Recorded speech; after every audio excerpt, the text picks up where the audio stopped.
atau bisnis consultant gitu.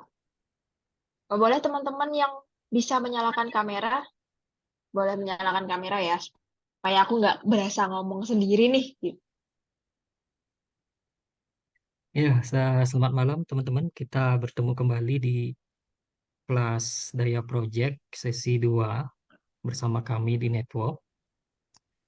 Jadi di sini ada saya, Gus Weda Gunawan, kemudian ada Wisnu dan juga Ganis. Di sesi 2 ini kita akan ditemani oleh Kakak Deta dari Jogja ya, Mbak ya, Kakak ya. Betul, Beli. Ya, jadi mungkin kita foto dulu ya, Mbak ya. Boleh. Kita Boleh. foto bersama dulu sebelum eh, apa materinya dimulai gitu. Teman-teman bisa dinyalakan ya untuk videonya.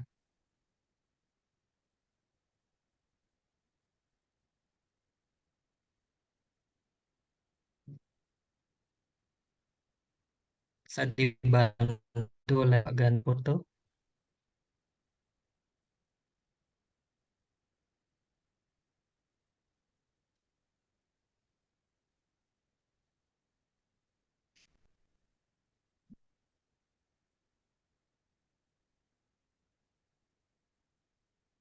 Satu, dua, tiga.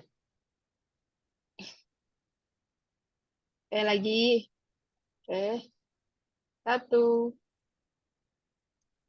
satu, dua, tiga. Oke, sudah. Ya, terima kasih teman-teman. Gimana kabarnya nih? Oh, Teman-teman dari Bali mana nih? kabarnya baik. Siapa yang dari Bali?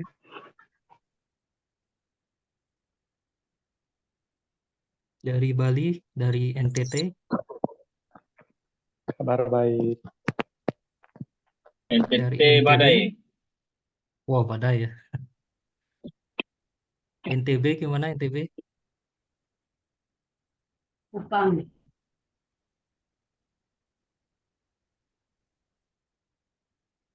Mungkin bisa langsung dimulai aja Mbak ya Ya, materinya. Gimana teman-teman udah siap kan?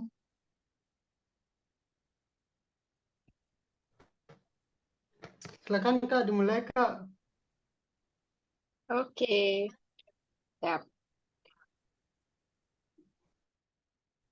Share screen.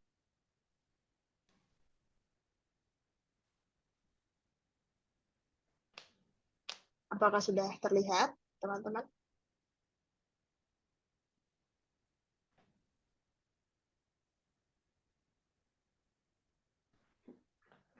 Oke.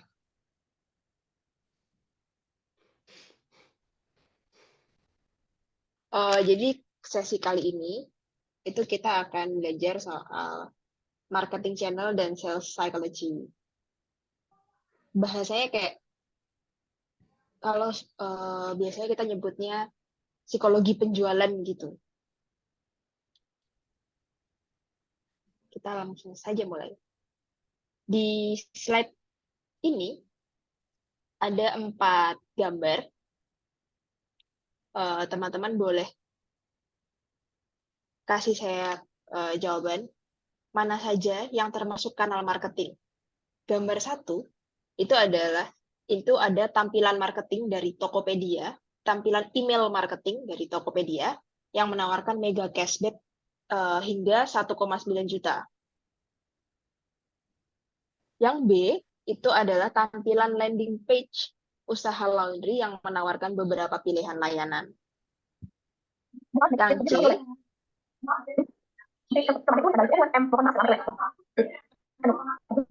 tampilan website Avoskin yang menampilkan ada gambar perempuan di situ dan beberapa menu.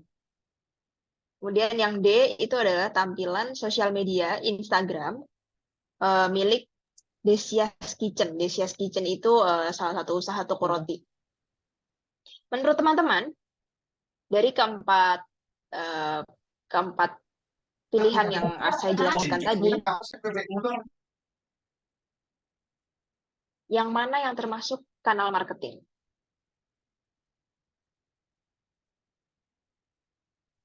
Kalau mic-nya terkendala boleh via chat, teman-teman. Mungkin yang nomor 1 kali, Pak. Oke, nomor 1. Ini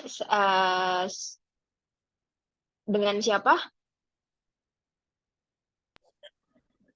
Yang Kadek Setiawan. Likade Setiawan. Oke. Ada lagi yang mau menjawab?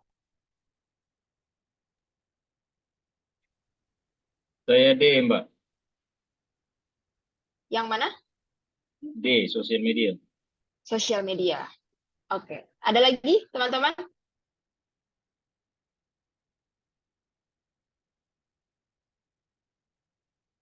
Oke, jadi keempatnya ini itu adalah kan bagaimana? Semuanya itu Kak keempatnya. Ya, betul. Ya, betul. Keempatnya ini adalah kanal marketing yang umumnya digunakan sama brand, bisnis, usaha, kayak gitu. Tunggu sebentar. Oke. Oke. Lalu ada pertanyaan kedua. Yang manakah yang termasuk bahasa marketing? Di gambar pertama itu adalah iklan chat time, minuman chat time dalam rangka spesial HUT Surabaya. Dia menawarkan buy one get one free sampai sampai tanggal 31 Mei 2024. Di gambar kedua itu ada iklan lontong balap Cak Gendut yang membuka cabang baru. Di yang gambar ketiga itu adalah iklan baju anak-anak. Dia menggunakan model anak-anak juga, menawarkan baju rumah anak, dan memberikan diskon hingga 70%. Di mana Yang pertama, Kak. Yang pertama. Oke. Ada lagi, teman-teman? Yang D Kak. Ketiga, Kak. Ya. Yang ketiga, Kak. Yang B, yang ketiga. Oke. Yang baju anak-anak itu, Mbak, diskon. Oke. Kalau saya semuanya, Mbak. Ketiga-tiganya. Oke. Jadi di sini yang mungkin yang sering umumnya orang itu sering kebolak-balik. Jadi kayak buy one get one free, terus diskon hingga 70% misalnya, atau diskon 50 plus 20. Teman-teman mungkin familiar ya, itu dengan diskon-diskon kayak gitu. Itu adalah bahasa sales. Kalau bahasa marketing itu cenderung memasarkan lebih kepada bagaimana orang itu bisa kenal sama bisnisnya, sama usahanya gitu. Tahu apa produknya gitu. Kayak di gambar yang kedua ini. Iklan lontong balap Cak Gendut yang buka cabang baru. Dia di situ mengumumkan telah buka lontong balap Pak Gendut gitu.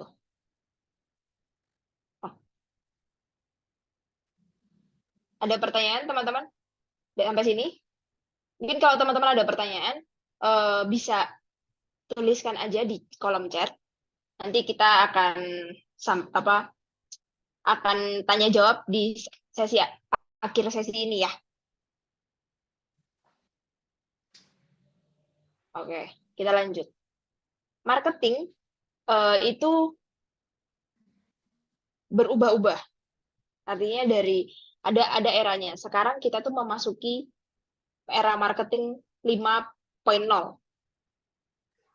Yang poin 1 hingga poin 3 itu sering disebutnya tuh sebagai marketing era pemasaran tradisional. Gitu. Jadi itu di situ fokusnya bisnis itu langsung menyasar target market.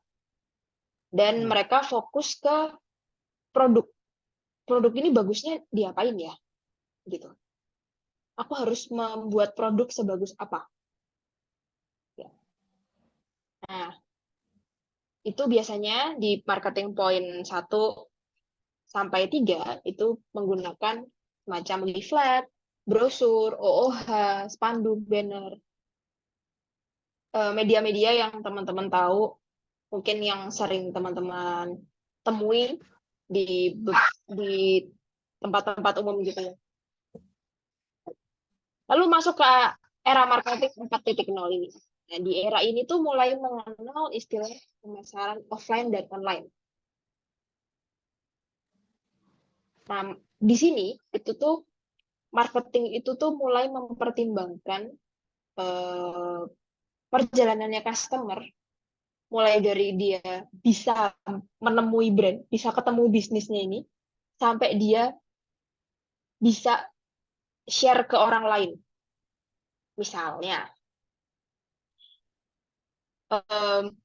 Misalnya gini, saya baru bertemu dengan brand kecap,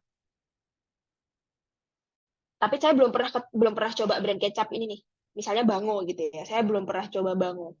Nah,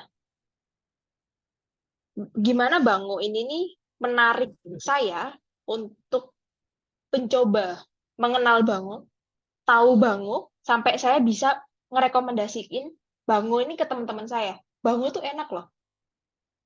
Di marketing era 4.0 ini tuh marketingnya itu sudah mulai mempertimbangkan itu. Jadi kita melihat customer ini tuh di setiap perjalanannya, setiap fase ya dia mengenal brand ini, dia interestnya itu di mana, dia emosinya itu seperti apa, gitu. Lalu masuk ke marketing 5.0. Itu di eranya kita sekarang nih, 5.0. Ini kita nggak hanya mempertimbangkan customer aja, tapi juga fokus ke inovasi teknologi yang digunakan. Nah, di era bisnis yang sekarang ini,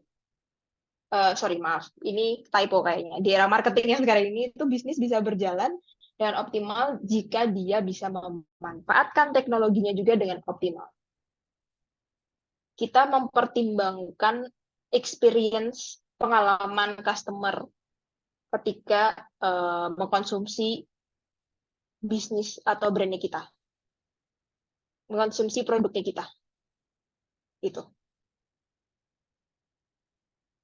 Next. Oke. Nah, kenapa sih marketing ini penting? Yang pertama, marketing itu kan sangat erat kaitannya dengan optimalisasi bisnis. Di mana-mana orang membuat usaha, membangun usaha, itu tujuannya untuk profit. Nah, marketing ini fokus utamanya itu adalah di mana kita bisa mengomunikasikan barang atau jasa kita ke target market, ke target pasar ya. Jadi melalui aktivitas marketing kita tuh bisa kenal, market bisa kenal dan dekat dengan brand kita. Melalui aktivitas marketing juga market tuh bisa tahu penawaran menarik yang kita tawarkan. Market juga bisa paham nilai-nilai yang kita yakini gitu. Terus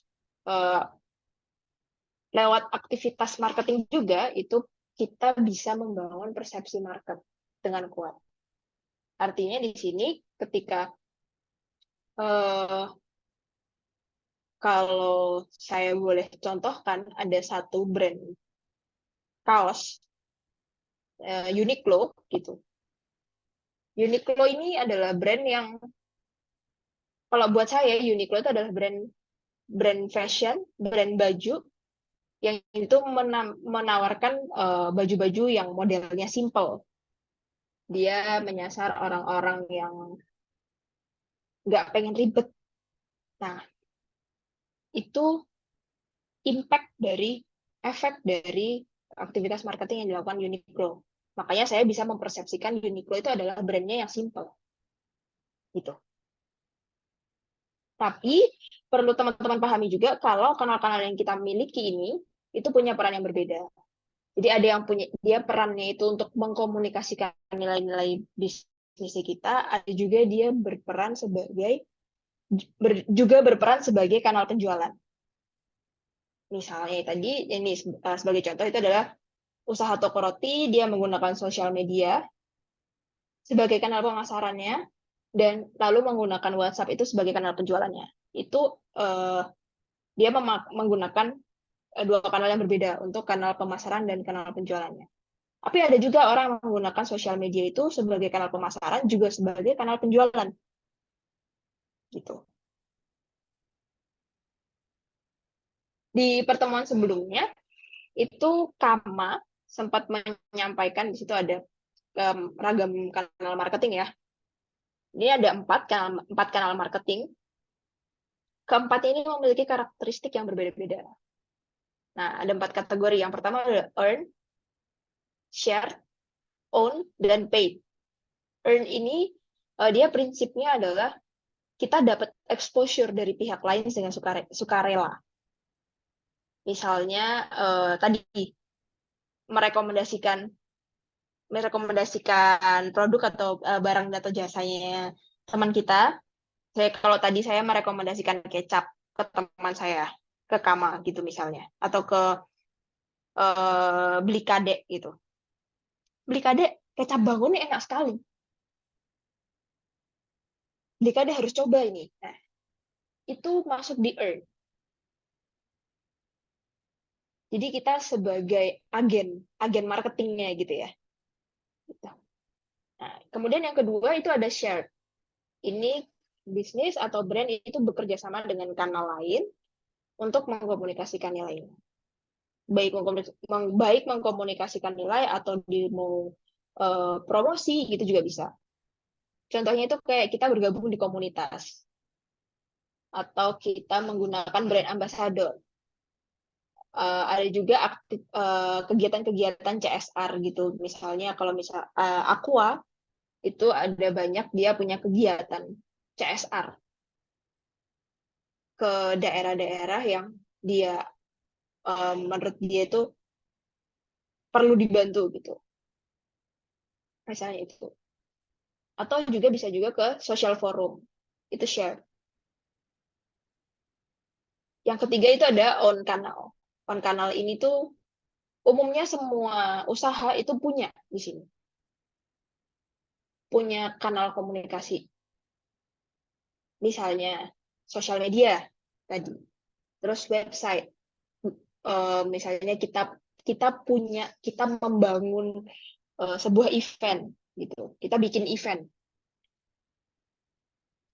Terus ada juga artikel blog atau podcast juga. Tapi itu yang dikelola dan yang dimiliki dan dikelola oleh bisnis atau brand itu. Itu disebut sebagai on channel. Kemudian yang terakhir itu ada paid channel. Itu istilahnya kita membayar space, membayar ruang di kanal komunikasi bisnis lainnya, supaya kita bisa memasarkan, mempromosikan, mengkomunikasikan brand bisnis kita. Contohnya kayak media release, terus atau kita menggunakan key opinion leader atau mungkin familiarnya endorse ya. Endorse atau influencer pakai selebgram. Nah, itu termasuk di paid gitu. Digital ads itu juga paid masuknya. Kayak teman-teman misalnya punya konten Instagram, terus di boost post. Kalau di konten Instagram itu adalah komunikasi di kanalnya kita. Tapi ketika itu sudah di boost post, itu akan jadi paid kanal. Begitu. Next. Nah, tadi saya katakan di sebelumnya itu masing-masing kanal ini tuh memiliki karakteristik yang berbeda. Nah, kita perlu menentukan personality untuk masing-masing kanal ini supaya masing-masing kanal ini itu bisa relevan dengan target marketnya kita atau target audiensnya kita. Karena kita di sini bicara soal marketing adalah komunikasi itu tadi. Makanya kita di sini kita fokusnya ke audiens gitu ya. Kalau berkomunikasi. Nah, kita perlu menentukan pendekatan yang tepat juga untuk masing-masing kanal ini supaya kita bisa menyampaikan pesan ini secara efektif dan efisien di masing-masing kanal. Nah, personality untuk masing-masing kanal ini itu juga diselaraskan dengan personality brand. Jadi, untuk menentukan personality ini, itu kita bisa menggunakan matriksnya archetype Jung. Nanti saya jelaskan di slide ini. Nah, sedangkan personality kanal itu tuh meliputi ada gaya bahasa yang kita gunakan, ada intonasi kita ketika berbicara, diksi atau kata-kata yang digunakan. Misalnya gaya bahasa itu kita menggunakan gaya bahasa yang formal gitu. Kemudian intonasi berbicara yang friendly, ramah gitu ya. Terus kita tidak menggurui, konversasional itu cenderung ke nada-nada bicara ngobrol sesama teman gitu. Misalnya itu. Terus kata-kata yang digunakan kita juga harus memilih kata-kata yang sesuai dengan personality yang kita tentukan.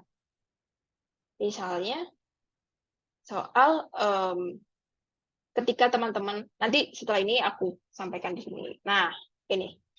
Di bagian kiri ini ada archetype Jung. Kalau teman-teman mau baca lebih lanjut, nih, tautnya, nanti teman-teman bisa klik di materinya.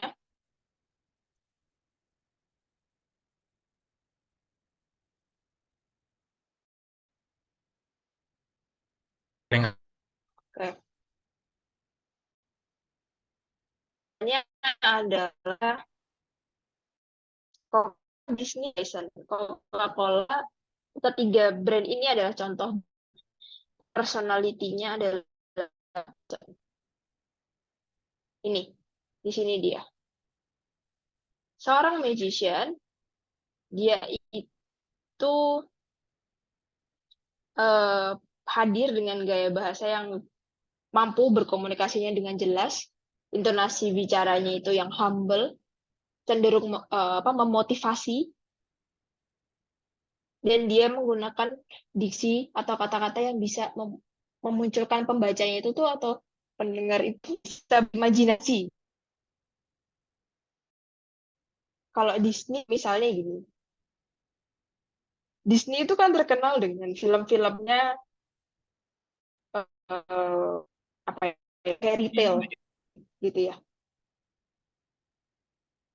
Nah, itu dia di situ hadir sebagai dia hadir magician di situ.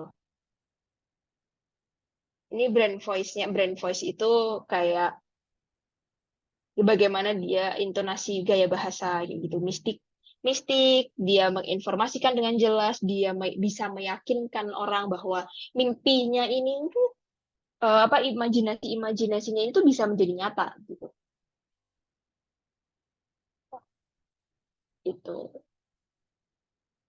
Nah, ini kan personality ini bisa teman-teman tentukan untuk masing-masing kanal yang berbeda, tapi juga diselaraskan dengan personality-nya brand. Jadi teman-teman bisa tentukan dulu personality brand atau bisnisnya teman-teman itu seperti apa, atau yang teman-teman kelola ini itu dia mau hadir sebagai persona yang seperti apa, bagi orang yang kayak gimana sih gitu. Nah, baru nanti untuk personality masing-masing kanal itu teman-teman tentukan, sehingga nanti di kanal kanal marketing yang teman-teman gunakan itu teman-teman bisa selaras dengan personality-nya brand, juga relevan dengan aspirasinya target audiensnya gitu. Apa sih keuntungan kita dengan memiliki marketing channel? Dengan kita punya beragam kanal komunikasi ini, nilai-nilai serta pesan yang ingin kita sampaikan nih, itu bisa menjangkau target audiens yang lebih luas. secara efektif dan efisien.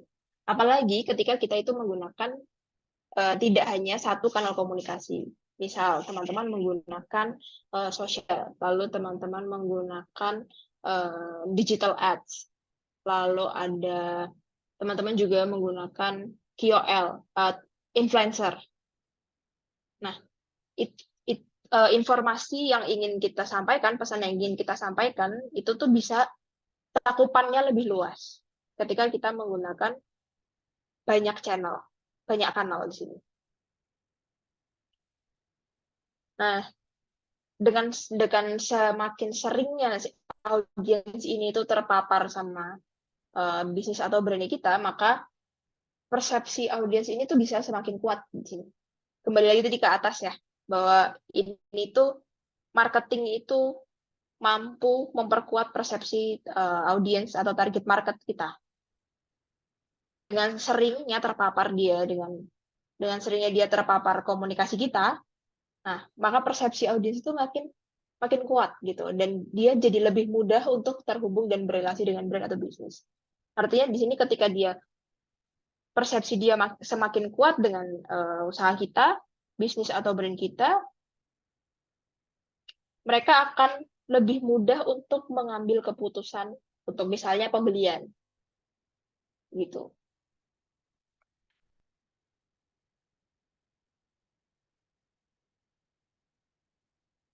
Nah, tapi tantangannya apa sih? Tantangannya itu cukup beragam, teman-teman. Untuk masing-masing brand itu memiliki case yang berbeda. Tapi ketika kita hanya memiliki satu kanal aja, itu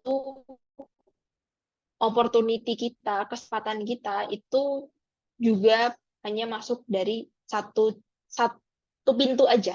Semakin banyak kanal komunikasi yang kita gunakan, peluang yang kita dapatkan itu juga berdasarkan berapa pintu yang kita punya.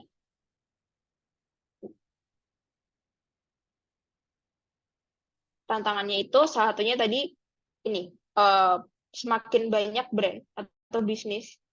Kan sekarang ini kan semakin padat ya, ruwet banget nih di industri gitu. Nah, market tuh jadi lebih banyak pilihan dan mungkin akan muncul kebingungan untuk mengambil keputusan. Jadi komunikasi marketing kita tuh harus unggul gitu rasanya. Gimana kita bisa membuat suatu komunikasi yang unik di situ. Gitu.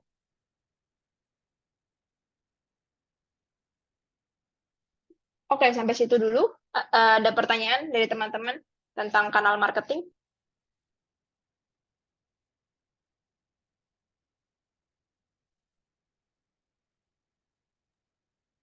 Halo Kak Deta, di sini ada Ya. Kak Yuyun tadi nanya bedanya bahasa angka dan tidak angka itu seperti gimana ya Kak?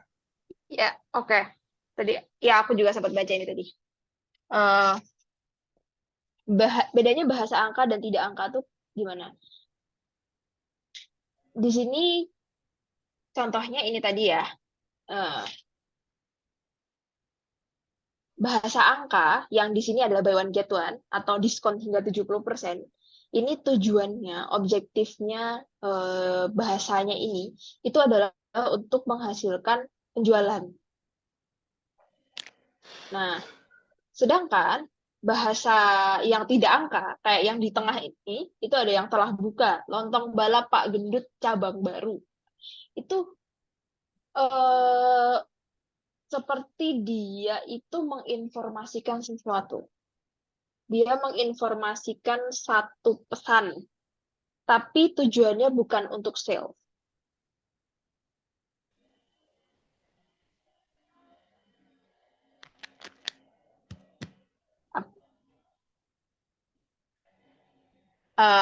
Sampai situ bisa dipahami nggak, Kak Yuyun?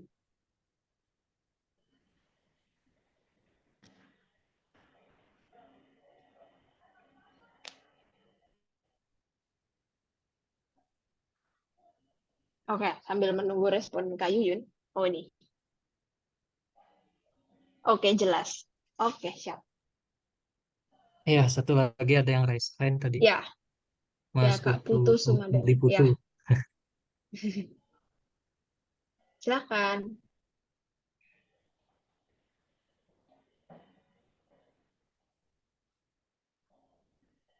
Halo Kak, Ya, saya ini mau tanya soal psikologi konsumen itu loh Kak. ya. Nah, bagaimana kita caranya itu menggunakan bahasa-bahasa yang seperti apa itu untuk apa meyakinkan konsumen itu loh. Itu Kak, bisa dikasih contoh itu Kak, barangkali beberapa contoh itu dah.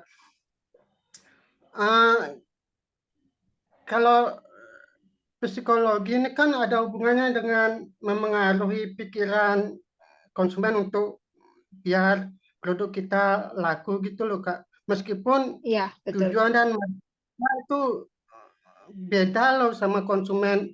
Kan kadang-kadang kita ada konsumen untuk umur anak muda 12 tahun sampai 17 tahun begitu contohnya Kak. Mhm, Tapi di hadapan kita ini konsumennya beda, umurnya 50 tahun ke atas gitu. mhm. Jadi gimana caranya memengaruhi itu loh. Meskipun target konsumen kita tuh beda gitu loh Kak. Oke, oke. Kalau coba kita tarik mundur sedikit, di situ artinya kita perlu memahami target marketnya kita dulu, Beli Putu. Hmm. Sebenarnya target market kita ini siapa sih? Nah, bagaimana siapa sih ini nih? Siapa itu tidak hanya gender atau secara geodemografinya saja, terus tidak hanya dia di area mana itu tadi secara geodemografi aja ya, tapi kita juga perlu memahami mereka, bagaimana mereka itu berinteraksi, bagaimana keseharian mereka, behavior mereka, bagaimana apa aktivitas-aktivitas sehari-hari yang dia lakukan. Lalu bagaimana dia itu ketika berinteraksi misalnya dengan teman-teman, apa konten yang dia minati, seperti apa konten yang dia minati. Nah, itu juga kita perlu perlu memahami market itu sampai sedalam itu, Beli Putu.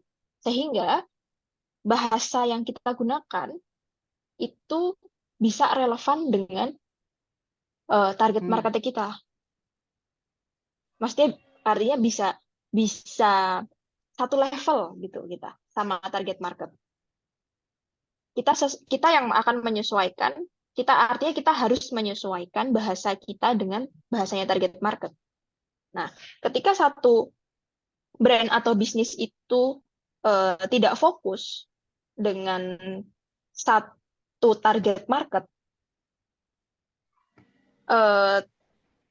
teman-teman perlu memetakan, perlu memahami karakteristik masing-masing range usia ya. Biasanya itu kan kita memetakan target market itu awalnya dari segmentasi. Bisa segmentasi usia misalnya.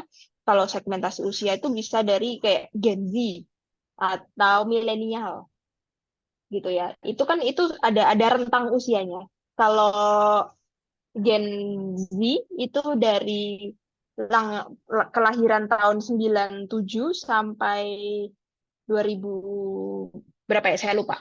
Nah, itu tuh ada rentang usianya dari tahun berapa sampai tahun berapa, usia berapa sampai usia berapa. Biasanya kita memetakan juga itu di usia misalnya 21 sampai 35, lalu 36 sampai 42 dan seterusnya. Nah, kita perlu memahami masing-masing range usia itu. Bagaimana tadi behaviornya mereka, kebiasaannya mereka, bagaimana mereka apa yang mereka pertimbangkan ketika mereka itu membeli sesuatu barang atau jasa kayak gitu. Apakah menjawab, Beli Putu? Jadi memang Gini, kita nggak bisa samakan itu bahasa yang kita gunakan tuh. Gini masalah bahasa nih sih Kak, gitu loh. Kalaupun kita di lapangan nanti kita ketemu konsumen, kita berusaha untuk menawarkan produk-produk kita itu biar nggak kesannya kita maksa gitu loh. Sebaiknya tuh bahasa kayak gimana itu kita gunakan gitu, gitu maksudnya Kak. Kadang-kadang kan Oh, kalau kita nawar ke konsumen itu produk kita tuh pikiran konsumen tuh ada yang dikira kita maksa atau gimana segala macam pikiran-pikiran negatif yang seperti itu tuh loh Kak. Untuk mengantisipasi seperti itu bahasa seperti apa yang harusnya kita pakai itu loh. Bisa kasih contoh tuh Kak. oke. Tadi saya sempat katakan di situ, kalau di industri ini kan sudah sangat banyak produk. Kita bersaing dengan banyak brand, brand atau bisnis gitu.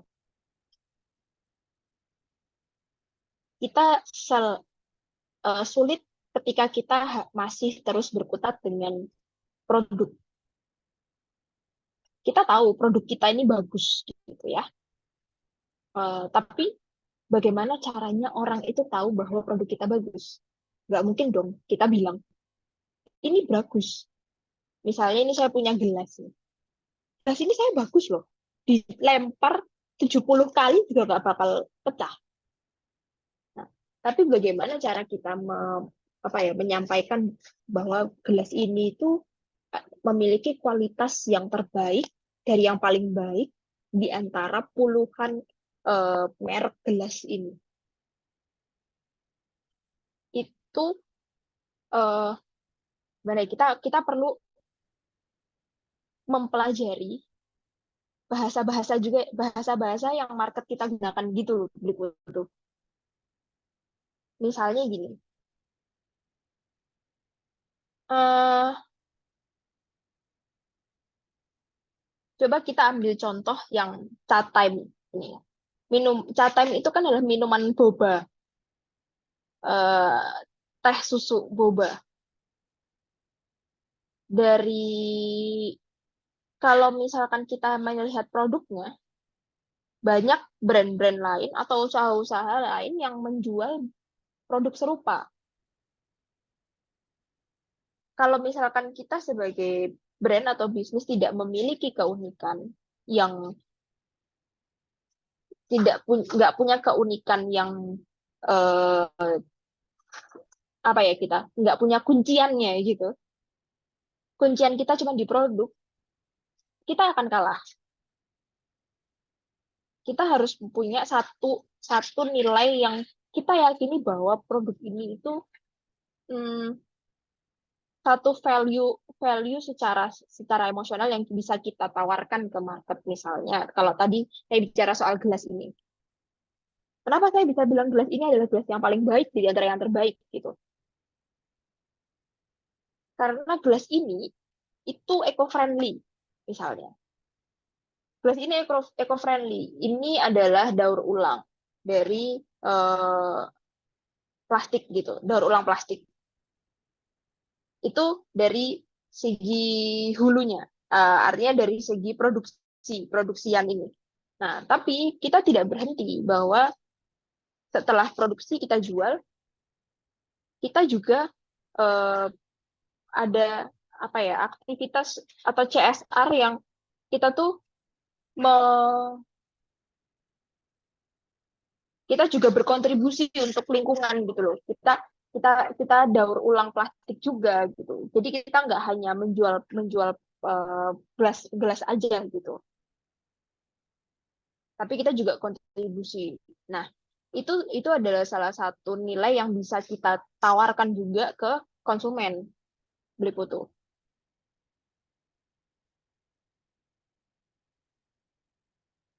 Apakah bisa dipahami beli foto? Ada pertanyaan? Ya, ya, paham, paham. Maaf, nggak kedengeran.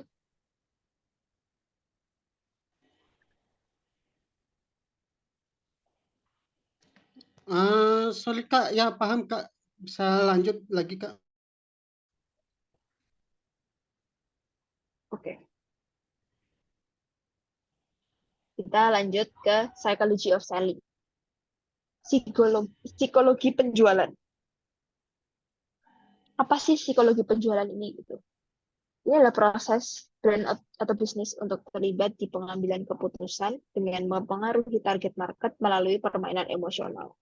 Itu yang saya tadi bilang soal kita harus bisa bilang, maaf, kita harus bisa mempengaruhi target market itu dari sisi emosionalnya. Misal, saya adalah orang yang punya nilai misalnya eco green gitu ya.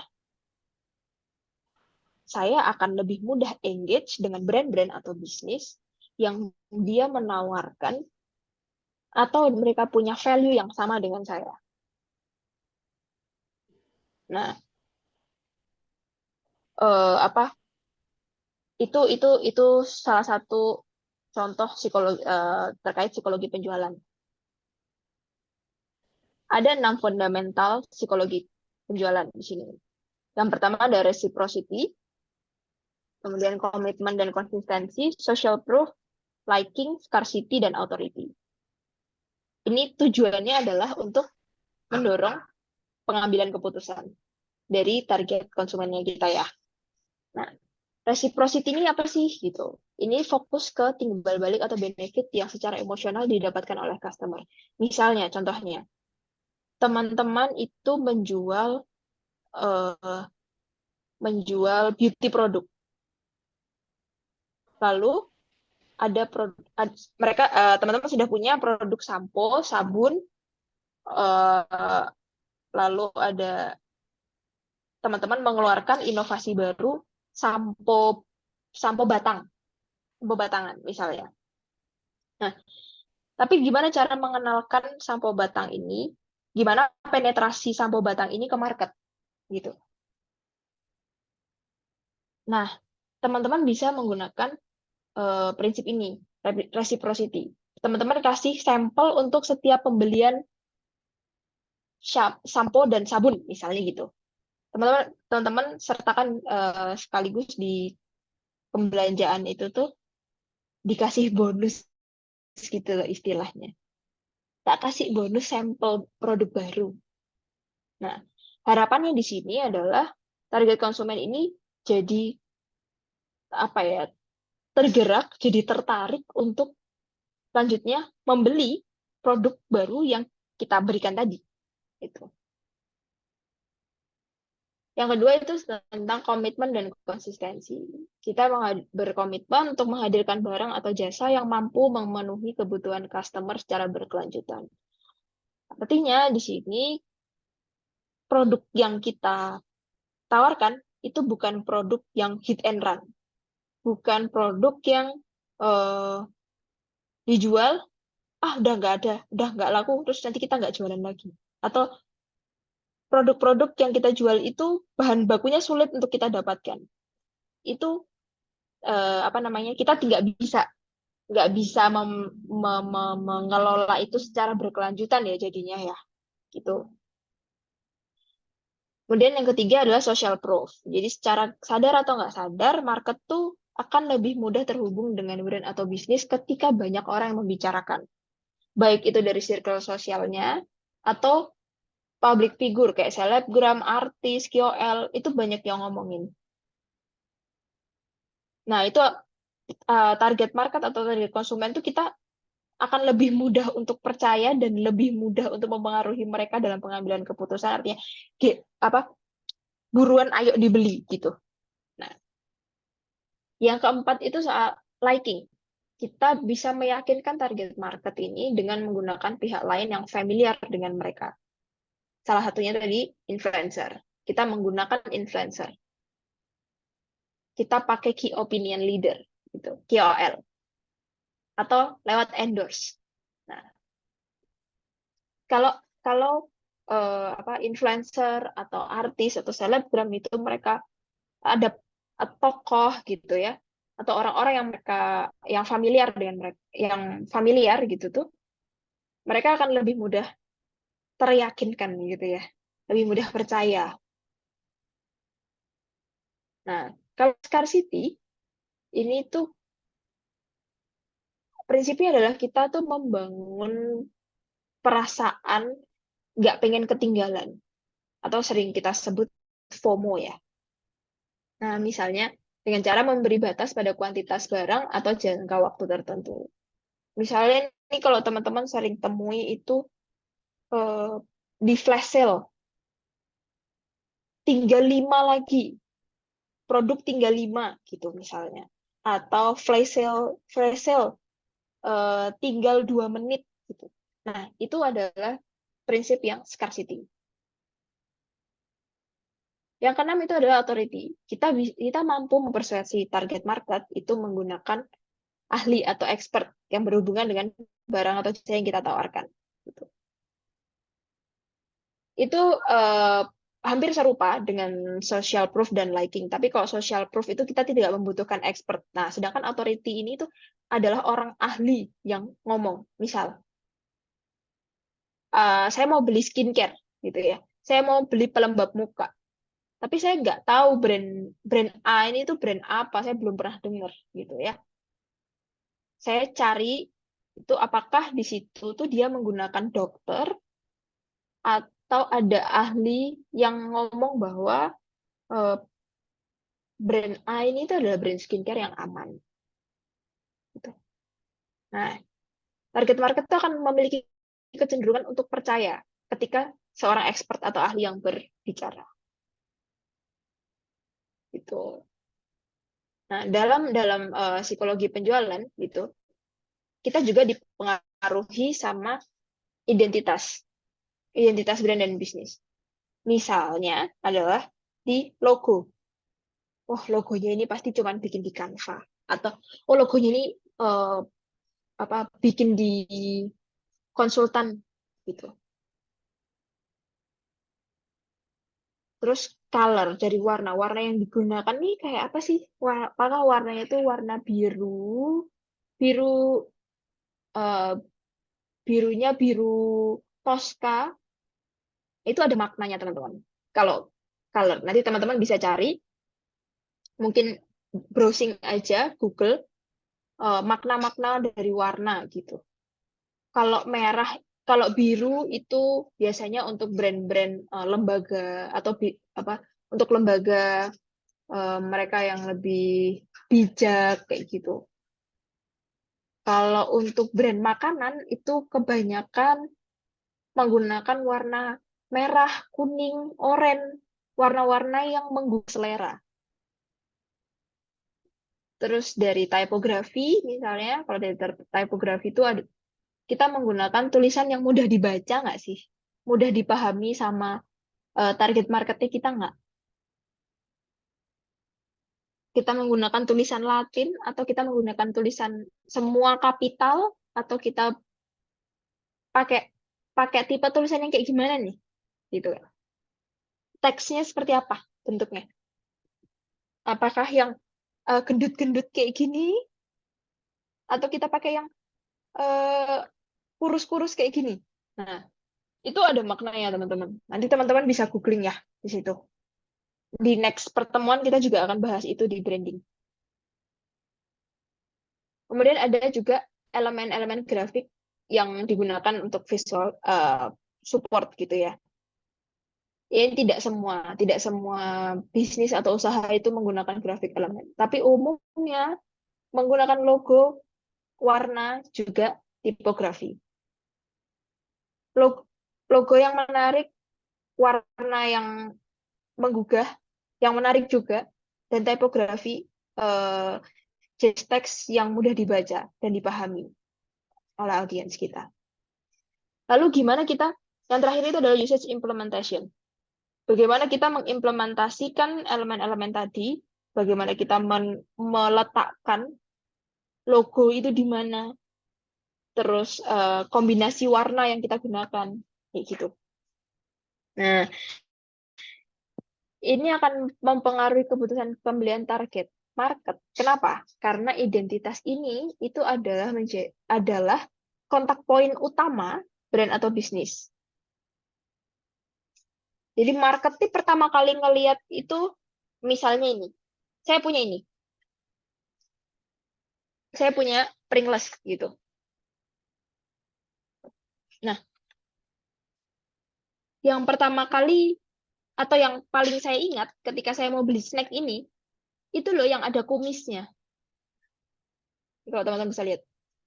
Yang ada kumisnya, warnanya hijau. Nah, ini adalah identitas. Ini adalah identitas. Ya, identitas brand yang apa ya?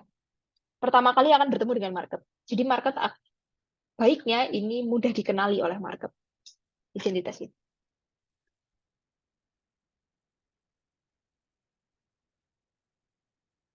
Oke. Ini sebagai contoh. Ini contohnya untuk maaf. Ya. Nah, ini contohnya diskon 99%, minimal belanja 500.000 sampai 5.000.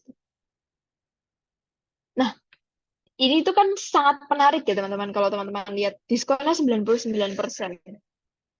Kita menggunakan angka-angka yang besar, tapi di sini nominalnya ternyata kecil.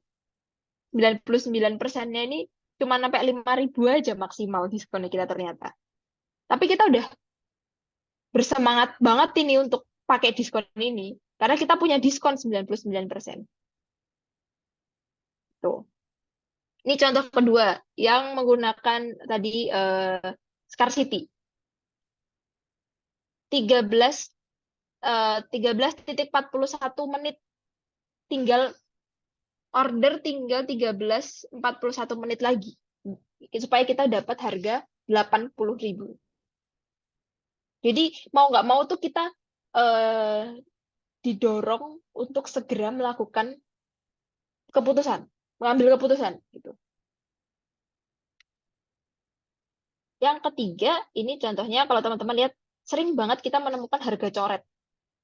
Terus harganya ganjil-ganjil gitu. Nah, itu adalah salah satu trik untuk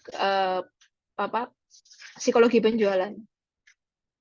Kalau depannya kecil tapi belakangnya besar, biasanya umumnya orang itu melihat yang depannya kecil. Oh, depannya kecil misalnya nih 400.000 dan 389.000. Selisihnya itu nggak banyak, tapi mereka akan memilih yang 389.000. Kayak gitu. Nah, oke. Begitu dari psikologi penjualan. Mari kita berdiskusi. Ada pertanyaan dari teman-teman? Atau sudah ada yang belum dipahami?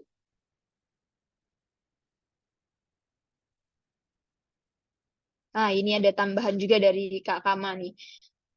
Selain keunikan, mungkin sebagai pebisnis kita bisa memberikan informasi, edukasi, atau manfaat dari produk sebelum melakukan promosi penjualan. Betul. Oke. Ada pertanyaan dari teman-teman?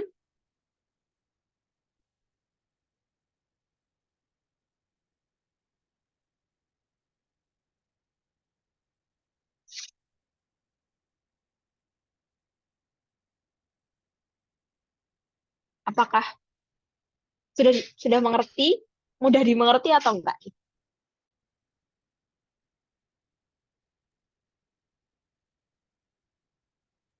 Ini antara dua, Mbak. Gimana teman-teman? Kalau Ada ada antara pertanyaan. dua, kalau bukan paham ya hampa. Ya betul. Ya, ya. Nah, ini kalau saya begini, Mbak, saya sedikit kasih masukan. Tadi Iya. banyak kata asing yang Mbak sebutkan tadi. Ya mungkin sebagian bisa mengerti kayak eco apa tadi, eco green atau eco apa tuh? Eco green, ya. Ya, eco green dengan satu yang ramah lingkungan tuh bahasa asingnya itu Betul. ada. Betul. Itu bahasa asingnya itu. Ada sebagian teman-teman yang mungkin mengerti, saya juga ada yang mengerti, ada yang Mbak sebutkan, ada yang saya sedikit mengerti, ada banyak juga yang saya tidak mengerti. Jadi mungkin bisa dicari padanan kata bahasa Indonesianya yang mungkin teman-teman mengerti, sehingga mungkin teman-teman mau bertanya, tetapi karena kebanyakan bahasa asing sehingga teman-teman agak kesulitan untuk mau kira-kira mau tanya tentang Oke. apa. Oke. Kalau saya pribadi sih mau apa tadi, mau sedikit berpendapat tentang tadi ada bahasa marketingnya itu, ada gaya bahasa, ada intonasi, Ya. kalau tidak salah ada 3 tadi, dengan pemilihan diksi itu. Ya. Itu seperti minggu lalu juga yang kita kita diskusikan materi yang lalu, memang itu nanti agak kesulitan untuk saya juga, untuk terutama untuk memulai bisnis ini, untuk mau mengemas kata, memilih kata yang kira-kira kata yang saya pilih dan saya tampilkan dalam produk sebagai upaya marketing. Buat saya itu nanti pemilihan katanya itu yang mungkin agak sulit buat saya, agak kesulitan di situ. Yang kira-kira kalau kita pakai dalam produk kita yang akan kita pasarkan itu mudah membuat orang tertarik untuk mau minimal mendengar, melihat, atau membeli. Ya. Itu yang mungkin saya kesulitan nanti di situ. Itu saja, Mbak. Oke. Tapi saya akan usaha belajar dalam diskusi ini sampai habis 30 kali pertemuan. Saya akan mudah-mudahan ya banyak yang masuk. Ya. Kalau ini terima kasih masukannya. Ini saya boleh panggil siapa? Omri. Ya, silakan nama saja, Pak. Supaya Ya. lebih enak. Iya. Oke, Omri. Terima kasih masukannya. Nanti kita akan perbaiki ke depannya. Misalnya ini salah satunya adalah personality. Personality ini seperti kepribadian. Ya. Setiap kanal tadi itu harus memiliki kepribadian yang berbeda-beda karena mereka punya karakteristik yang berbeda juga gitu. Misalnya contohnya itu. Atau nanti akan saya tambahkan ya di materi ini, baru nanti akan saya share kembali ke Blikade ya, supaya bisa dipahami oleh teman-teman juga. Itu. Oke, ada pertanyaan lain? Tadi Beli Putu kayaknya angkat tangan. Ya Kak,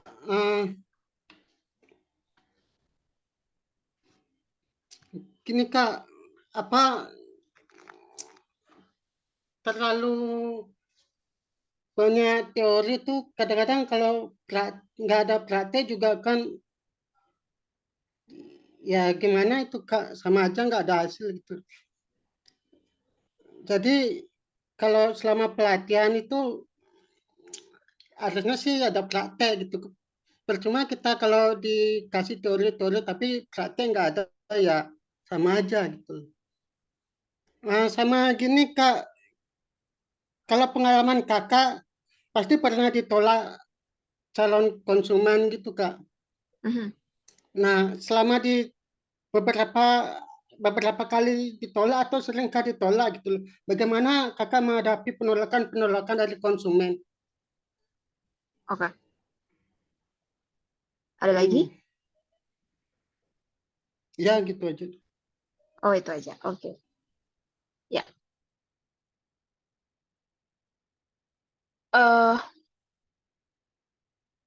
Ketika ditolak, yang saya refleksikan pertama kali adalah apakah yang saya sampaikan itu bisa cukup dipahami oleh target market kita.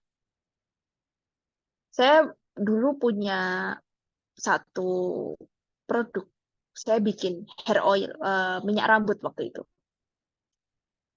Saya bikin karena saya butuh.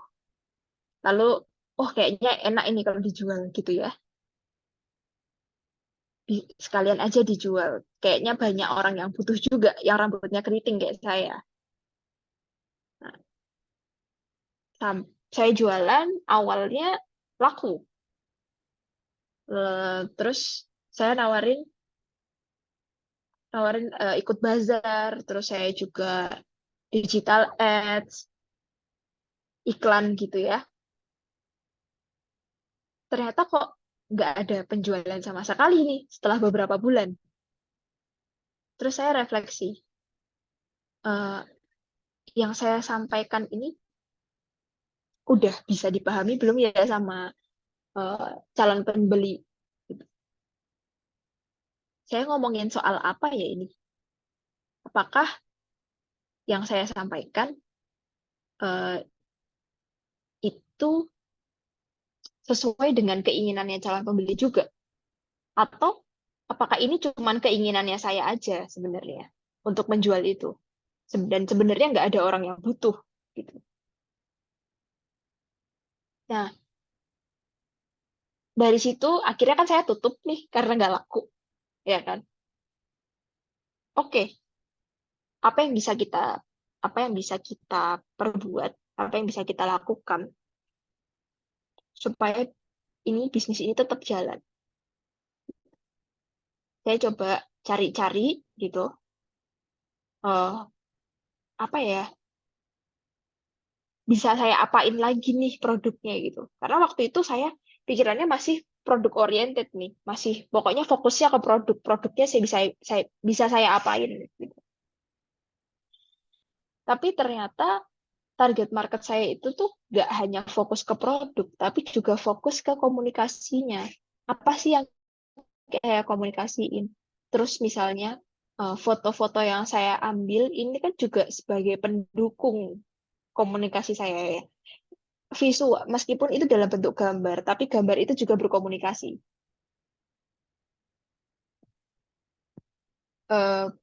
Misalnya kalau waktu itu saya gini, akhirnya saya mau komunikasikan bahwa karena target market saya itu adalah orang-orang yang dia itu suka menggunakan barang-barang berbahan organik, orang-orang yang punya kepedulian terhadap lingkungan kita gitu. Oke, artinya saya harus komunikasiin produk-produk ini. Oh, ini adalah produk yang natural. Dibuat, kalau teman-teman familiar dengan kata homemade gitu. Oh, ini adalah artisan gitu. Banyak yang menyebutnya itu artisan gitu ya. Ini dibuat sendiri, produksi rumahan gitu. Jadi tidak memproduksi secara massal atau banyak gitu ya. Dan kemudian produk ini limit gitu. Nah, ketika udah saya mulai memahami marketnya saya tadi, oh market nih butuhnya yang komunikasinya yang kayak gini. Saya mulai menyesuaikan di situ. Mulai sedikit demi sedikit ada ada pembelian lagi gitu loh Kak, teman-teman di situ. Jadi jangan kalau saya boleh kasih masukan untuk teman-teman, coba kita gali dulu, pahami dulu kita marketnya itu siapa. Balik lagi ke belakang ya, sebelum kita memarketingkan produk barang atau jasa kita gitu ya. Tarik dulu ke belakang. Sebenarnya yang mau kita sasar ini siapa? Pahami dulu mereka, gimana mereka kesehariannya tadi saya bilang. Terus apa yang mereka pertimbangkan ketika mereka tuh beli barang gitu ya. Apakah mereka itu orang-orang yang sangat memperhitungkan uang yang mereka keluarkan. Artinya kayak mereka, oh kalau nggak murah, ya mereka nggak akan beli. Kalau harganya di atas 50, misalnya saya jual keripik gitu, atau saya tadi jual minyak rambut, kalau minyak rambutnya ini saya jual di atas 50.000, orang-orang kira-kira bakal beli nggak ya? Orang-orang yang saya sasar tadi, yang di pikiran saya tadi bahwa mereka adalah orang-orang yang sangat peduli dengan lingkungan, terus mereka menggunakan bahan-bahan organik. Artinya kalau mereka menggunakan bahan organik, kalau di Indonesia bahan organik itu termasuk barang-barang yang cukup mahal. Nah, apakah mereka mempertimbangkan atau memperhitungkan eh, ketika membeli barang itu memperhitungkan harga gitu. Atau mereka cenderung memperhitungkan kualitasnya. Mereka mengutamakan kualitas dibandingkan harga, atau mereka mengutamakan harga dibanding kualitas. Nah, itu yang perlu kita pahami juga dari market gitu.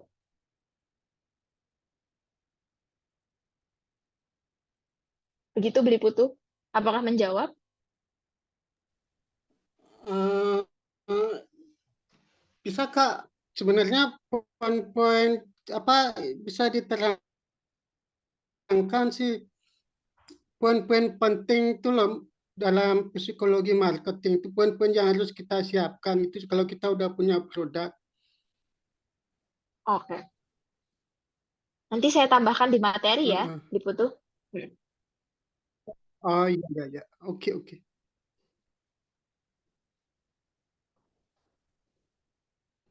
Mungkin dari kawan-kawan yang lain mungkin silakan. Ya,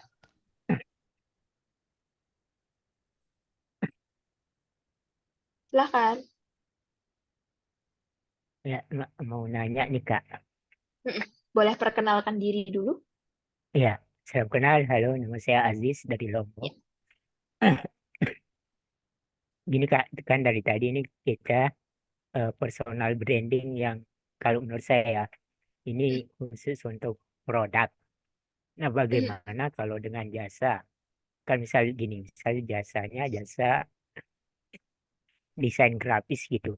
Kalau Ya, jasa desain grafis kan bukan kita yang membangun brand kita sendiri. Kadang kan kita membuat sebuah desain tergantung keinginan dari klien. Nah, di situ kan bisa hilang identitas desain kita gara-gara keinginan klien. Nah, ya, lalu bagaimanakah seorang desainer gitu membangun sebuah apa brandnya sendiri gitu biar biar biar gampang diingat gitu. Kan misal beda klien kan kita bisa bisa beda desain gitu. Mungkin ya. ciri khas saya mungkin kalau jadi desainer bukan simpel tapi kadang klien minta didesainin sebuah pamflet untuk Ya. sebuah acara formal, tapi fontnya minta font yang agak kartun-kartun gitu. Ya. Kan bagi desainer itu kayak gimana gitu. Jadi ya gitulah Kak. Kadang kadang nggak sesuai sama ini ya idealismenya kita Iya, sebagai tapi graphic designer ya gitu ya, betul. Kak. Iya, ya. Kadang minta yang fontnya yang seram tapi acaranya yang untuk apa gitu, nggak sesuai gitu. Tapi Ya, kan ya. memang itu permintaannya klien gitu Kak. Ya. Ini gimana gitu. Oke. Mas Aziz pernah lihat atau pernah tahu yang namanya Popo Mangun nggak? Apa?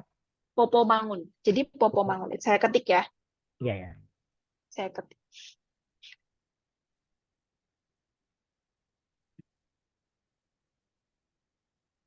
Popo Mangun.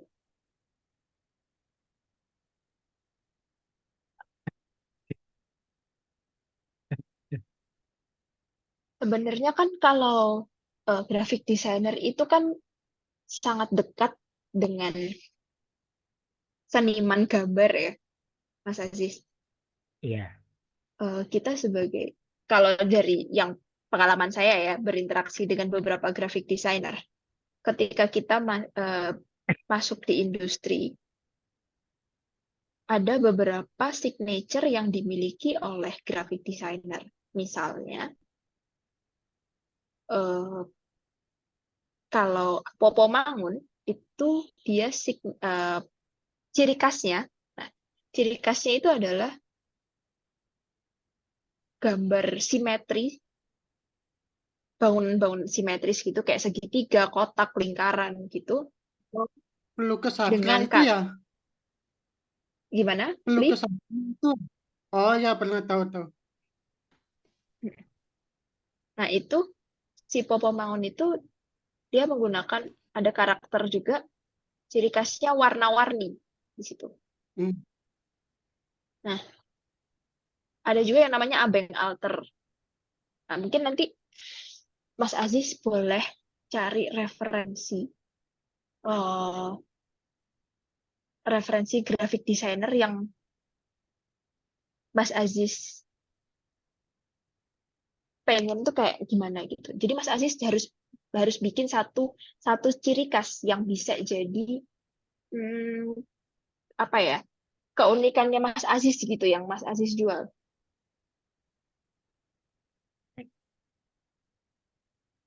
gitu.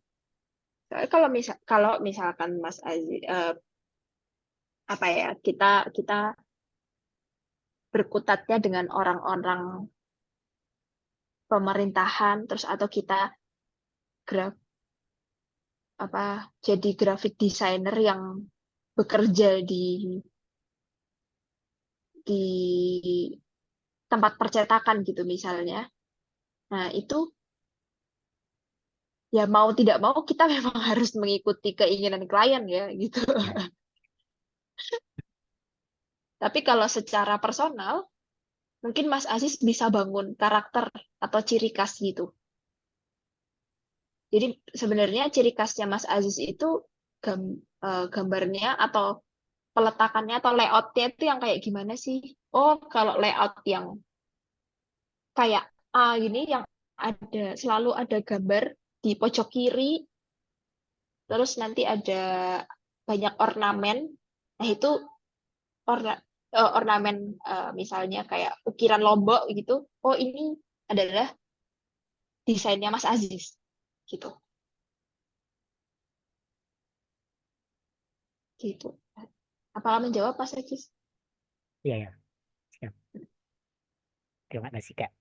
Ya, Mas Aziz boleh cari referensi tuh kayak kalau di apa di chat ini si Mas Kama ini juga bilang ada Mones tuh namanya. Itu bisa jadi referensi.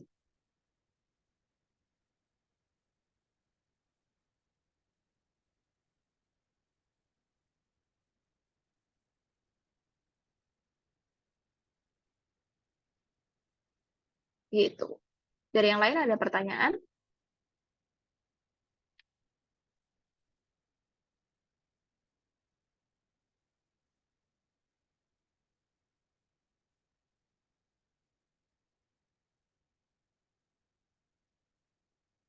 Beli kadek, kita masih punya waktu berapa lama?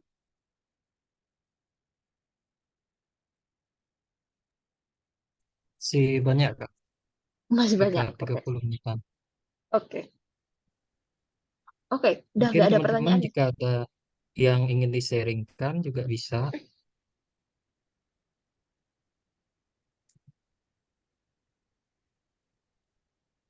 Halo Kak Teman-teman. Dita. Iya, halo.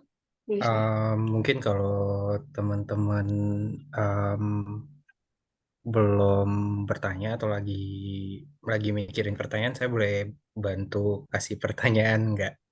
Karena kan Boleh. nanti teman-teman di sini juga kalau keterima internship akan dapat tugas juga kan, siapa tahu Iya. harus membuat sebuah brand marketing atau sesuatu. Nah, pertanyaan saya di sini adalah um, biasanya kan kalau kita lihat iklan, ada iklan yang sangat simpel dengan mungkin maksimal 2 kata sudah cukup.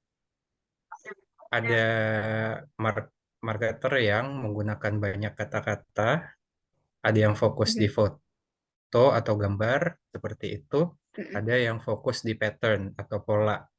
Nah, kira-kira pertanyaan saya adalah kalau bahasa Inggrisnya how much is too much atau kayak seberapa banyak sih terlalu banyak seperti itu dalam hal kayak misalnya kata-kata apakah ada aturannya sendiri maksimum kalau untuk iklan di Instagram deh bilang seperti itu kata-katanya paling banyak itu kayak mungkin 50 kata atau 20 kata seperti itu Ya. atau bolehkah yang kayak apa ya jadi kayak koran yang kata-kata semua seperti itu atau gimana? Oke. Thank you. Oke. Aku coba jawab ya, Bri Wisnu. Nah, sebenarnya kalau di kita seorang marketer gitu, kita mengiklan, umumnya kalau di poster-poster yang kayak gini, maksimal itu ada 3 informasi yang ada di dalam situ. Gitu. Itu sudah maksimal banget. Supaya apa? Supaya audiens itu nggak bingung mereka mau konsumsi informasi yang mana. Nih, misalnya ini yang di sebelah paling poster yang paling kanan ini, di sini ada tampil gaya dan nyaman di rumah, diskon hingga 70%. Itu udah informasi kedua. Tampil gaya itu satu. Tampil diskon hingga 70% itu informasi kedua. Oh, lagi diskon. Banyak potongan nih. Gitu ya. Terus informasi ketiga adalah ini ada brand-brand informasi brand-brand yang lagi diskon tuh yang mana aja. Ada Twiskit, Banana, Rodeo Junior, OVS, Bobo, dan lain sebagainya. Itu. Umumnya kalau mengiklan tuh 3 informasi itu maksimal yang kita sampaikan di dalam satu apa ya, misalnya kayak satu poster gitulah. Gitu. Nah, ada juga besok kita akan pelajari di desain. Itu soal hierarki. Jadi kita perlu, kalau Mas Aziz ngerti ya soal hierarki tulisan gitu. Jadi poin yang mana sih sebagai graphic designer mungkin ngerti poin apa yang akan kita highlight di situ. Misalnya kalau tadi yang posternya chat time itu yang akan kita highlight adalah buy one get one karena orang paling akan tertarik itu ketika ada gratisnya gitu kan. Beli satu gratis satu. Nah, itu kata-kata spesial HUT Surabaya itu cuma kecil. Karena itu nggak terlalu penting informasi itu untuk market. Yang paling penting informasi untuk market adalah beli satu gratis satu. Dengan begitu akan banyak pembelian gitu. Gitu. Terus ada satu lagi informasi kalau yang di Chatem itu promonya ini berlaku sampai 31 Mei. Nah, gitu. Kurang lebih begitu, Li Wisnu. Apakah menjawab? Bisa dipahami kah?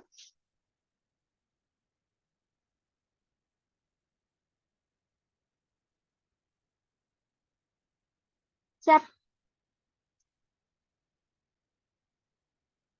Jadi kalau misalkan teman-teman bikin satu poster gitu ya, poster pemasaran gitu,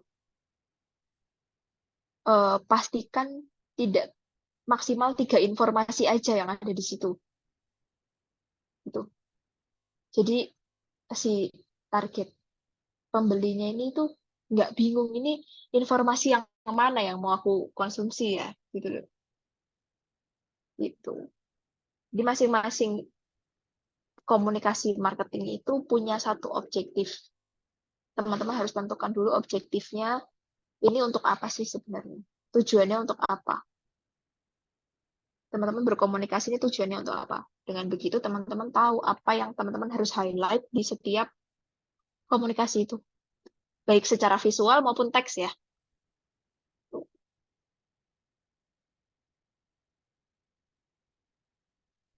Ada pertanyaan lagi teman-teman?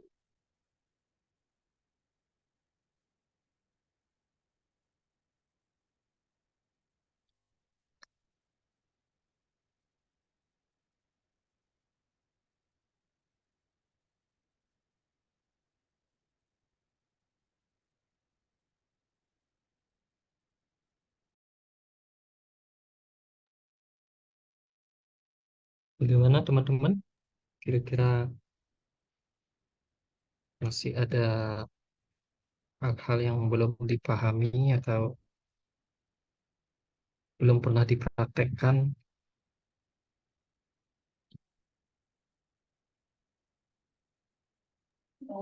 Izin tanya Mbak, Ya, mohon penjelasan tentang apa strategi marketing yang sering digunakan oleh multi level marketing ini Pak.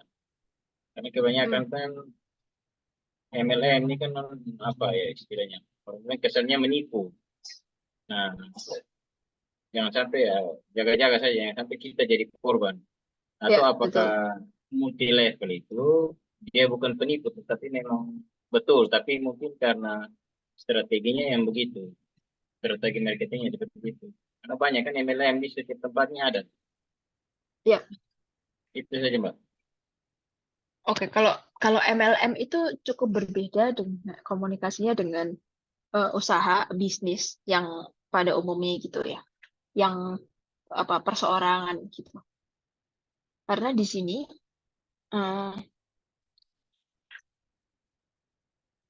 strateginya itu adalah bagaimana kita meraup untung sebanyak-banyaknya dengan apa ya istilahnya si owner, si pemilik ini itu jadi nggak terlalu banyak eh, bekerja gitu jadinya. Aku akan mengarahkan eh, agen-agen aku ini untuk bekerja, mendorong mereka untuk bekerja supaya aku bisa meraup untung sebanyak-banyaknya. Hmm, kalau agen MLM itu mereka itu kan cenderung mengejar level ya supaya bisa dapat poin dan bonus ya, Omri. Kalau kalau saya waktu itu saya pernah juga jadi agen MLM, tapi kayaknya nggak cocok gitu, jadi terus keluar. Saya jualan pembalut waktu itu, ikutan jualan pembalut. Nah, kalau saya beli pembalut atau nyetok pembalut itu tuh makin apa makin banyak setiap bulannya, saya akan dapat bonus lebih banyak gitu ya. Atau nanti atau promosinya biasanya saya akan naik jabatan gitu, naik level gitu kan. Di sisi apa? Di sisi agennya ya bagaimanapun itu menguntungkan untuk kita. Tapi itu sangat menguntungkan untuk si pemiliknya juga gitu ya. Eh apa ya?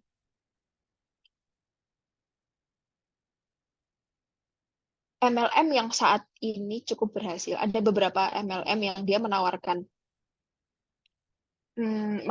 hal-hal apa ya kayak nilai tambah yang berbeda. Misalnya kayak Herbalife. Herbalife itu, Omri tahu Herbalife?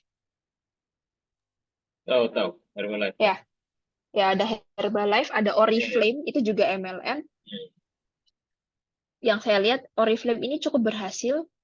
Dia sampai sekarang bisa bertahan cukup lama ya di Indonesia dan banyak sekali agennya dan mereka agen-agen ini juga merasa terbantu gitu loh sama Oriflame. Nah, eh, saya rasa kalau untuk strategi marketing dari masing-masing agen ke konsumen itu nggak ada yang salah. Jadi itu tergantung untuk masing-masing agen ya Omri gitu.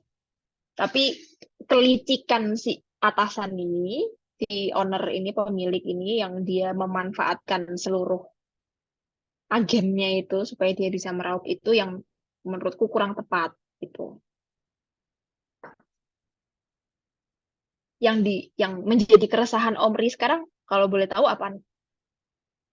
Ya, maksudnya kan dia punya strategi kalau bilang cukup bagus juga karena dia bisa dalam waktu singkat itu dia bisa menyebar di semua provinsi sampai level dari provinsi sampai dari ibu kota provinsinya sampai ke desa-desa. Terus penjualannya itu juga dalam waktu singkat itu bisa sangat banyak yang terjual. Nah, terus ah, ya bahasa-bahasanya kan meyakinkan semua sehingga orang tertarik untuk beli. Padahal produknya Ya, juga sebenarnya tidak terlalu meyakinkan. Nah, kalau Oriflame yang tadi Mbak bilang tuh saya setuju itu produk kecantikan yang memang berkualitas. Jadi itu memang ya. mungkin pas kalau memang dia masih bertahan sampai sekarang memang wajar.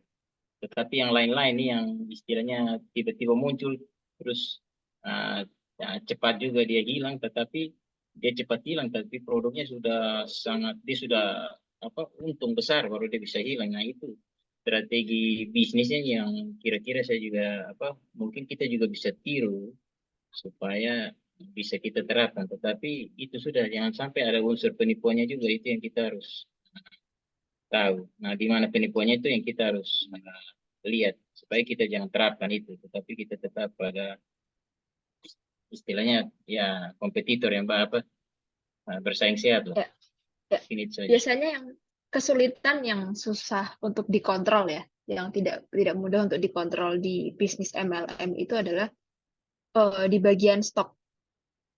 Kita kan sebagai agen biasanya disuruh beli putus ya, Om Bri. Nanti tapi si brand ini nggak bisa kontrol berapa banyak produk yang ada di pasaran. Tapi berapa banyak produk yang tersebar di pasar, tapi berapa banyak produk juga yang terjual. Itu yang nggak bisa dikontrol sama si brand. Nah, kalau kita beli putus, bahayanya adalah kalau kita nggak bisa ngejual, itu bahayanya di situ. Lalu nanti brand ini hilang, itu bahayanya di situ. Tapi brand tetap untung karena kita sudah beli putus dengan mereka.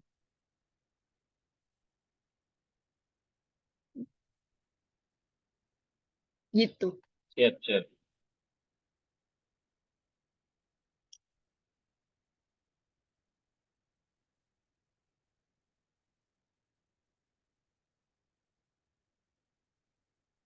Oke. Ada lagi kah teman-teman? Kalau misalkan nanti setelah sesi ini masih ada pertanyaan, teman-teman bisa sampaikan aja di grup. Nanti teman-teman dari Beli Wisnu, Beli Kade, dan Kak Ganis nanti yang akan bantu ke kita.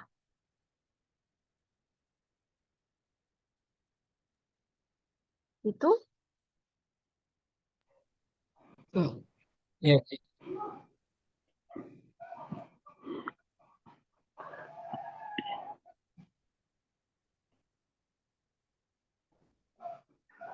misal udah nggak ada pertanyaan lagi, bisa kita tutup sesi malam ini. teman-teman, Ya. gimana kalau sudah tidak ada pertanyaan lagi, sesi ini kita tutup saja.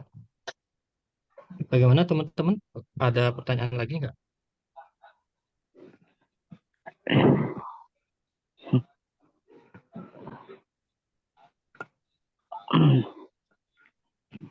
Belum. Ini sudah tidak ada pertanyaan lagi ya? Ya. Mungkin nanti kalau misalnya ada pertanyaan bisa disampaikan aja ke Beli Kade. Nanti kita bisa Ya, berdiskusi nanti atau teman-teman. jika teman-teman ada pertanyaan nanti bisa disampaikan di grup dan akan tim di network teruskan ke Mbak Deta. Jadi karena teman-teman sudah nggak ada yang nanya lagi, kita tutup sesi hari ini. Mungkin sebelum ditutup, teman-teman bisa nyalakan videonya, kita foto dulu.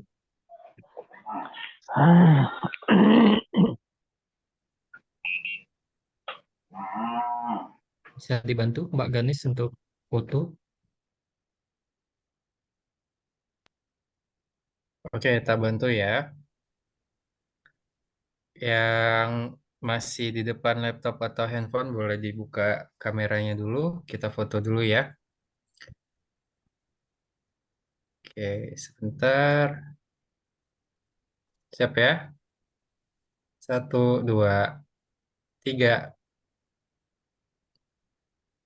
Oke, sekali lagi. 1, 2, 3. Oke, terima kasih. Terima kasih Oke, teman-teman. terima kasih Terima kasih teman-teman. Kak, selamat malam. Nanti jangan Selamat lupa malam. untuk mengisi Terima evaluasi. kasih. Selamat malam. Jangan lupa untuk mengisi post test ya teman-teman. Ya. Oke, Mbak. Ayo, makasih. Ya, terima Dulu, kasih. Makasih Om Emri. Om Emri, kasih. Sama-sama, Kakak. Om Dominus. Mantap, mantap, mantap.